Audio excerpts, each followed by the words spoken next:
Chapitre 5. Depuis le lieu secret de la prière. La puissance de la consécration personnelle. Mais toi, quand tu pries, entre dans ta chambre, ferme ta porte et prie ton Père qui est dans le lieu secret. Et ton Père qui voit dans le secret te le rendra. Matthieu 6, verset 6. J'ai autrefois entendu un prédicateur affirmer que nos prières exaucées les plus récentes sont un témoignage de la présence proche de Dieu. Si nous n'avions pas d'exaucement quotidien de nos prières, alors nous ne serions pas quotidiennement en sa présence. J'ignore s'il s'agit de théologie judicieuse, mais en gardant cette idée à l'esprit, laissez-moi vous parler de Hyde le prieur. John Hyde, également connu sous le nom de Hyde le prieur, était missionnaire en Inde au début du XXe siècle. Il ressentait une si grande responsabilité pour le salut des âmes qu'il ne s'arrêtait de prier que lorsque Dieu avait amené une autre âme, puis une autre, à la vérité. À un moment, il fut convaincu qu'il avait besoin de prier pour le salut d'au moins une âme par jour pendant 1 an. C'était un extraordinaire défi de prière qui fut l'objet de moqueries, car considéré comme déraisonnable et présomptueux. Pourtant, il avait la paix de Dieu, persévérant dans la prière, et Dieu lui a répondu. Il n'était évidemment pas aisé de prier pendant de longues nuits ni de jeûner pendant de longs jours, mais il persévéra, et Dieu lui accorda la victoire. À la fin de cette année-là, son ami Écaré écrivit « Était-il satisfait après avoir vu une âme venir au Christ ? Loin s'en faut. Comment pouvait-il l'être tant que son Seigneur ne l'était pas ? Comment notre Seigneur pouvait-il être satisfait tant qu'une seule brebis se trouvait dehors éloignée de la bergerie ? » L'année suivante, Hyde présenta au Seigneur des requêtes pour de plus grandes bénédictions.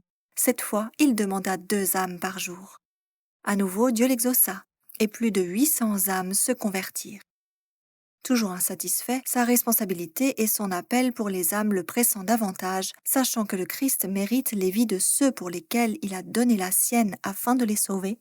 L'année suivante, il s'accrocha à nouveau au Seigneur dans un désespoir saint, demandant 4 âmes chaque jour. Il fallut des semaines de prières, de larmes, de lutte avec le Seigneur, avant qu'il n'ait à nouveau la pleine assurance que Dieu l'avait entendu et l'exaucerait, ce qu'il fit. John Hyde semblait toujours entendre la voix du bon berger disant « J'ai une autre brebis, j'ai une autre brebis ». Qu'il avait gagné une âme, 2 ou 4 par jour, son désir restait inassouvi et sa passion sans fin pour les âmes perdues. John Hyde paya un prix élevé pour le succès surnaturel de ses prières, un prix que peu d'entre nous seraient prêts à payer. En raison de l'intensité du poids de la prière et de l'agonie pour le salut des âmes, de la grande pression exercée sur son corps lors de ses jours et ses nuits, voire semaines en prière, son cœur s'est littéralement déplacé d'un côté de son torse à l'autre. Après quelques années de lutte intense dans la prière, bien que jeune, il mourut d'une crise cardiaque, d'un cœur brisé pour les perdus. Notre propre ferveur ne pâlit-elle pas en comparaison de celle de disciples comme lui ? Pourtant, son témoignage nous inspire à oser demander plus à Dieu. L'une de mes citations préférées de l'esprit de prophétie dit « Le privilège de chaque chrétien n'est pas seulement d'attendre le retour du Sauveur, mais de le hâter. » Si tous ceux qui se disent chrétiens portaient du fruit à la gloire de Dieu, avec quelle rapidité le monde serait ensemencé de la semence évangélique. Bientôt, la grande moisson finale serait mûre et le Christ reviendrait pour recueillir le précieux grain. Si j'ai partagé cette histoire de Hyde le prieur, c'est en raison de son témoignage qui m'a remise en question dans ma propre vie de prière comme nulle autre.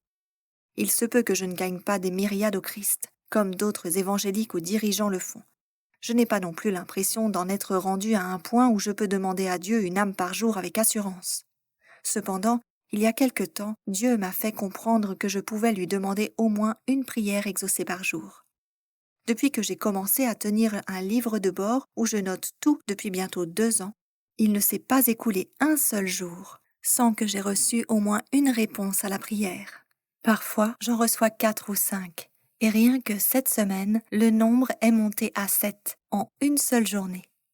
Ces réponses ne cessent d'affluer, qu'il s'agisse d'observer comment Dieu restaure des relations brisées au bord du divorce, de le voir amener certaines âmes perdues vers la vérité, d'expérimenter la guérison spirituelle et physique, de voir des obstacles sur mon chemin disparaître en un instant, de ce que des besoins spécifiques ait été comblé alors que la seule personne qui était au courant était Dieu, du gravier gratuit déversé dans mon allée, car oui, Dieu se soucie aussi du gravier, de recevoir la sagesse et de voir des portes qui s'ouvrent dans le ministère de manière incroyable. Évidemment, je n'aurai pas assez de place ici pour vous raconter tous ces miracles, mais en voyant Dieu répondre à mes prières chaque jour, parfois de manière spectaculaire, mais toujours d'une manière significative, ma foi n'a fait que croître. Je crois de tout mon cœur que Dieu désire que nous nous attendions à lui, que nous prions pour plus encore et que nous demandions encore plus dans la foi. Tout commence avec la consécration personnelle dans ce lieu secret de prière. Nos rêves ne sont pas trop grands quand nous vivons et travaillons selon sa volonté.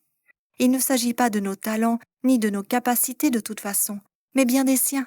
C'est pour l'accomplissement de sa volonté que nous prions. L'inspiration nous rappelle, nous n'avons pas besoin d'aller aux extrémités du monde pour trouver la sagesse, car Dieu est tout près de nous. Notre succès ne dépend pas des capacités que nous possédons, ni de celles que nous acquérons, mais du Seigneur. Nous devons avoir beaucoup moins de confiance en l'homme et davantage en ce que Dieu peut faire pour tous ceux qui croient.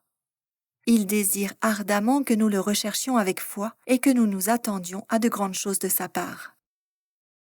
Bien que prier avec d'autres personnes puisse être une bénédiction puissante, prier seul dans son lieu de prière secret est un privilège particulier qui ne sera jamais remplacé par la prière collective.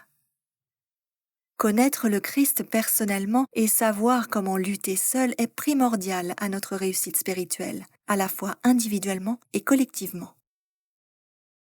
Depuis son lieu secret de prière, Ellen G. White, dans la plupart de ses ouvrages, insiste plusieurs fois sur l'importance de la prière secrète.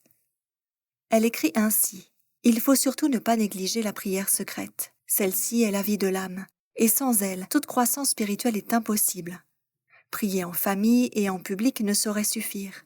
Si vous êtes seul, ouvrez votre âme au regard scrutateur de Dieu. » L'un des réformateurs chrétiens les plus connus depuis un demi-millénaire est Martin Luther, le dirigeant de ce qui deviendra la Réforme protestante.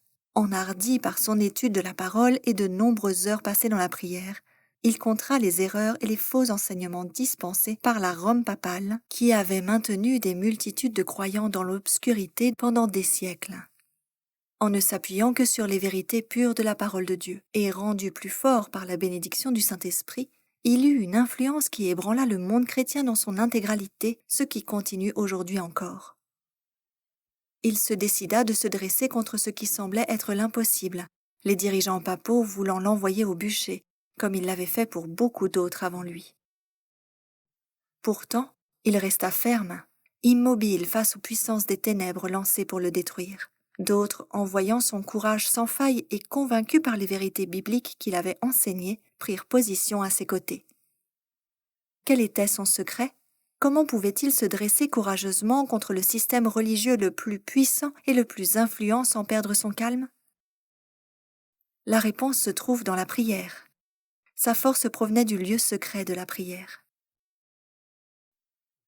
Méditons le témoignage ci-après de Martin Luther et sa conviction ferme dans la puissance de la prière et non celle de la force pour remporter la victoire.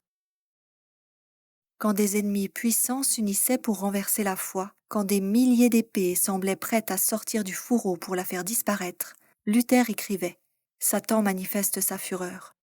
Des pontifes impies conspirent, et nous sommes menacés d'une guerre. » Exhortait les gens du peuple à lutter vaillamment devant le trône du Seigneur par la foi et par la prière, de sorte que nos ennemis, vaincus par l'Esprit de Dieu, soient contraints à la paix. Notre principal besoin, notre principal travail, c'est la prière. Que les gens du peuple sachent qu'ils sont maintenant exposés au tranchant de l'épée et à la fureur du Satan, et qu'ils prient. Nous ferons plus par nos prières que tous nos ennemis par leurs prétentions. Bien que les circonstances humaines puissent sembler mal se présenter, sans laisser présager rien de bon, Martin Luther savait qu'il servait un Dieu qui n'est ni limité ni contrôlé par les projets des hommes malveillants, et que Dieu récompenserait sa foi. Depuis le lieu secret de prière vint la puissance qui ébranlerait littéralement le monde avec cette grande réforme.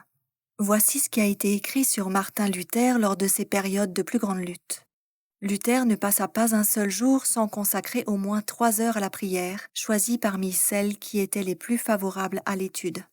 Dans sa chambre, on l'entendait répandre son âme devant Dieu en paroles pleines d'adoration, de crainte et d'espérance, comme lorsque l'on parle à un ami. « Je sais que tu es notre Père et notre Dieu, disait-il, et que tu disperseras ceux qui persécutent tes enfants, car tu es toi-même en danger avec nous. Cette cause est la tienne, et c'est seulement parce que tu nous y as contraints que nous y avons mis la main. Défends-nous donc, ô Père. » Quelle fut la réponse divine à cette grande crise ?